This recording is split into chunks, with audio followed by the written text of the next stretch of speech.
Prime Minister Narendra Modi inaugurated an international airport near Rajkot city in Gujarat. Now, it is the first Greenfield airport in the state and has been built at a cost of 1,405 crore rupees. Union Minister for Civil Aviation Jyotiraditya Scindia was also present at the event.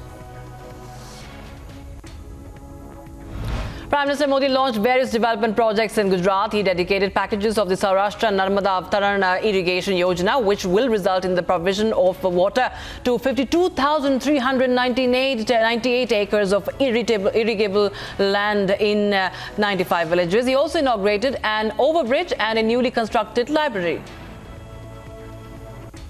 आज यहाँ सौनी योजना के तहत अनेक projects का लोकार्पण भी हुआ। इन प्रोजेक्ट्स के पूरा होने से सौराष्ट्र के दर्जनों गांवों के किसानों को सिंचाई और पीने का पानी उपलब्ध हो पाएगा। Coming down heavily on the opposition in Gujarat's Rajkot, Prime Minister Narendra Modi made a direct attack on the opposition as he stated that renaming will not do any good.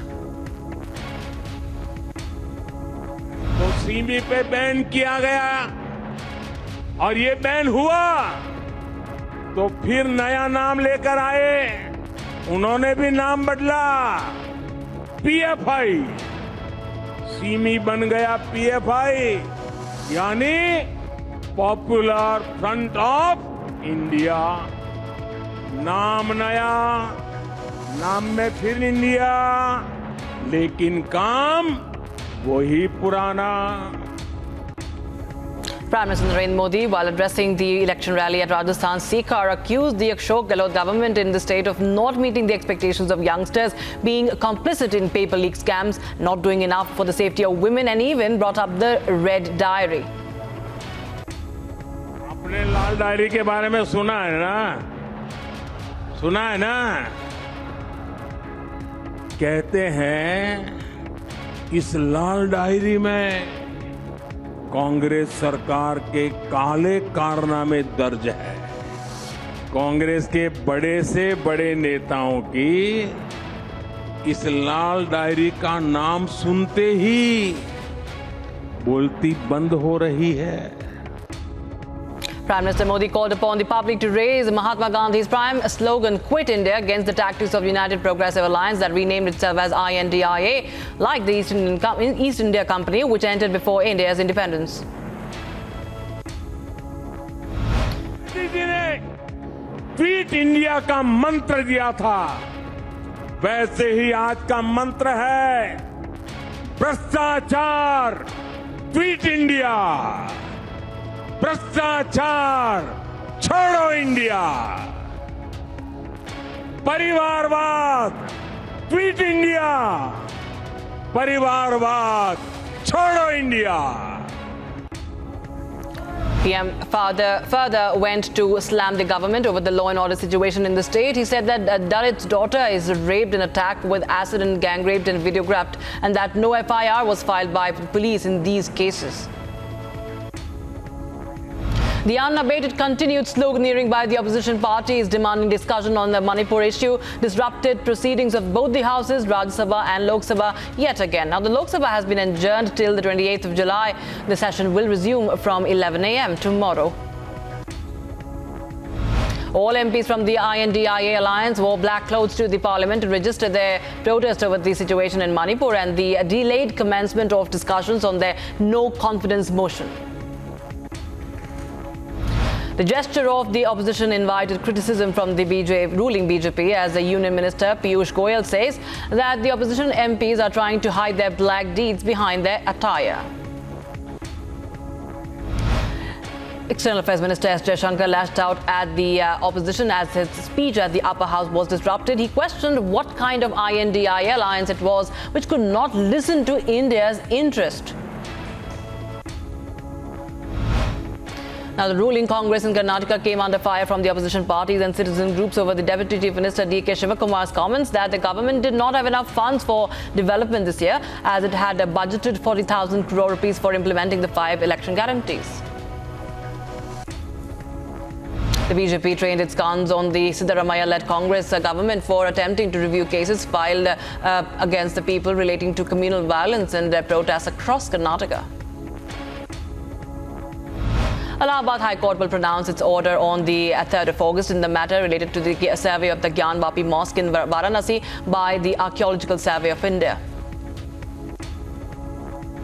Supreme Court permitted Sanjay Kumar Mishra to continue as the Enforcement Directorate Director till September 15th after the centre sought his extension till the 15th of October due to an ongoing review by the Financial Action Task Force. BJP Yuva Morcha workers staged a protest in Bengaluru against the State Home Minister G. Parmeshwara. The BJP workers were seen laying siege to the State Home Minister's residence over what they claimed collapse of law and order situation in the state. Days after the Udupi videotape scandal, National Commission for Women member Khushbu Sundar visited the Udupi college in a bid to inquire into the alleged filming of a girl on a mobile phone by other female students in the washroom of a paramedical college in the city. Fresh firing was reported in Manipur's Bishnupur district as a gunfight broke out between the two communities in Bishnupur's Moirang. According to villagers, there were gunshots heard last night as well. Several homes were allegedly set on fire during the violence. Meanwhile, sources suggest that government is close to making a peace agreement between both the groups. Amid the ongoing efforts to restore normalcy, the gunfight continues after a large mob of people torched nearly 30 abandoned houses and demolished several others in the India-Myanmar border town of Moreh. The situation continues to be tense, though. Tension prevailed in Vinukonda of Palnadu district following clashes between TDP and YSRCP. TDP leaders staged protests near the RTC bus stand in the town.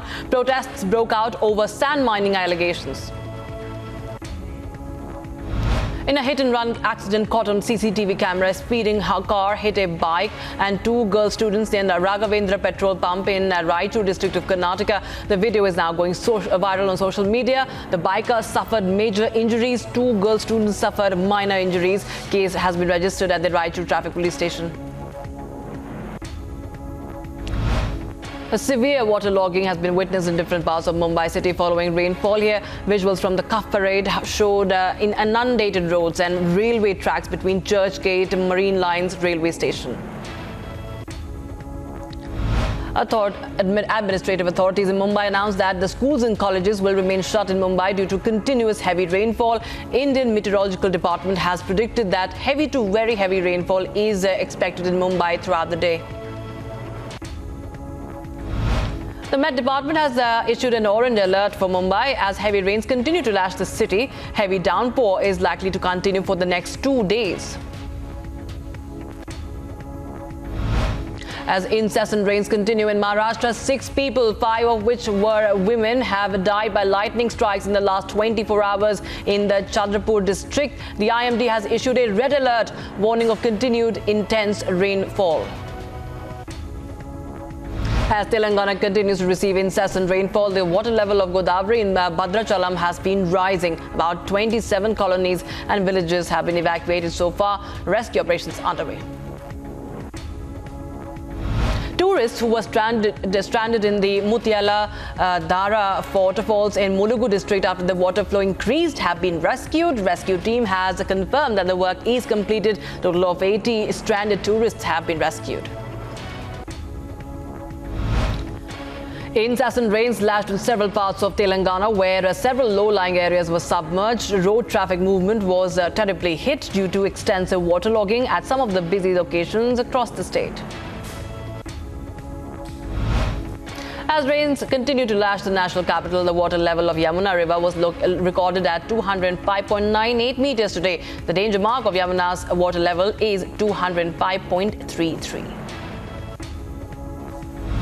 As rains continue to wreak havoc across various parts of the country, flash floods were reported in the Mendar area of Poonch, which has led to a rise in the water level in the low-lying areas. Sudden rains were also reported in upper reaches of Jammu.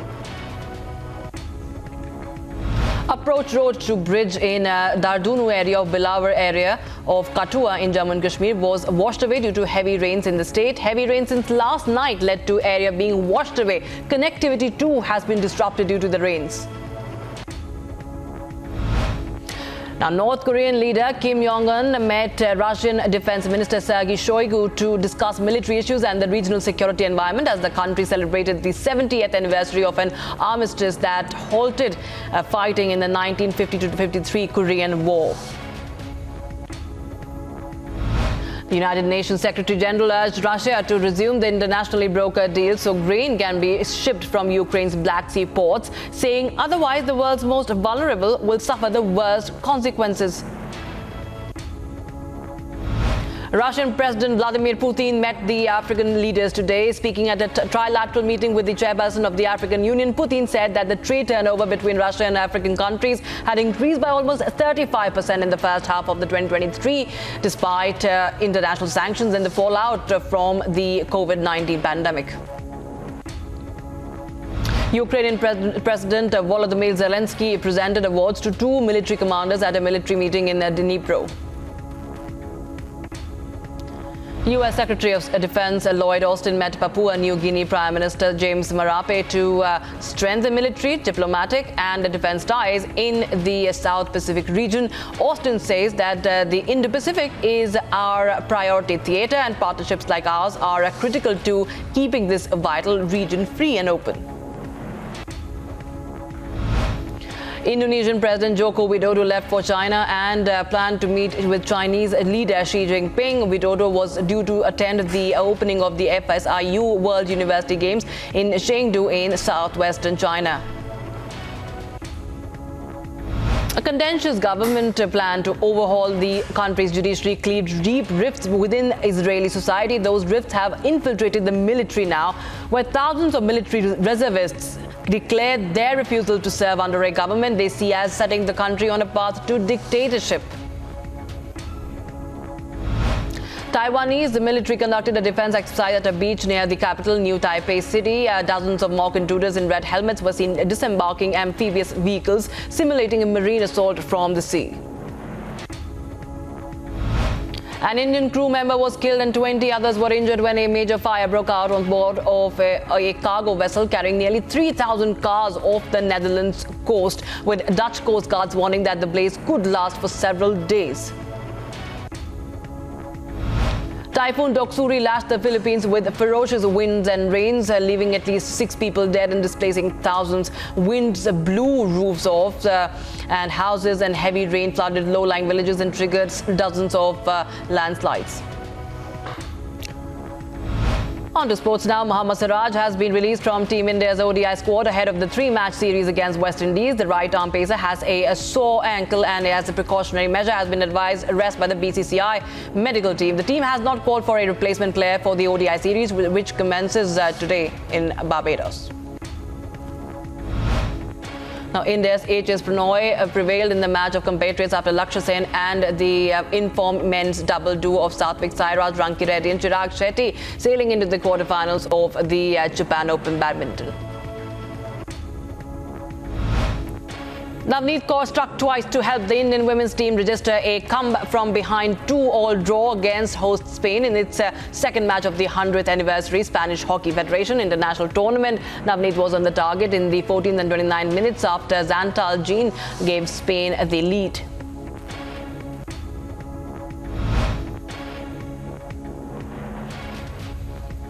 The Indian men's and women's football teams are all set to return to the Asian Games for the first time in 9 years after the Ministry of Sports and Youth Affairs cleared the country's participation on Wednesday. The Indian men's football team have had a rich history in the Asian Games over the years, clinching gold in the inaugural edition in 1951.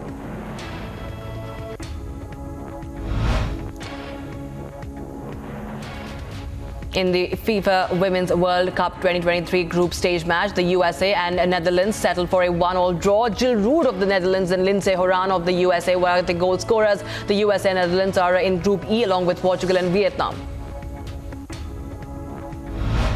Kylian Mbappe has rejected talks with Al Hilal over a possible move to Saudi Arabia, with PSG fearing that France international is planning to join Real Madrid on a free transfer when his contract runs out at the end of the upcoming season. Officials from Al Hilal have been in Paris hoping to lure Mbappe to the Middle East, with the club offering PSG 300 million euros for the French captain.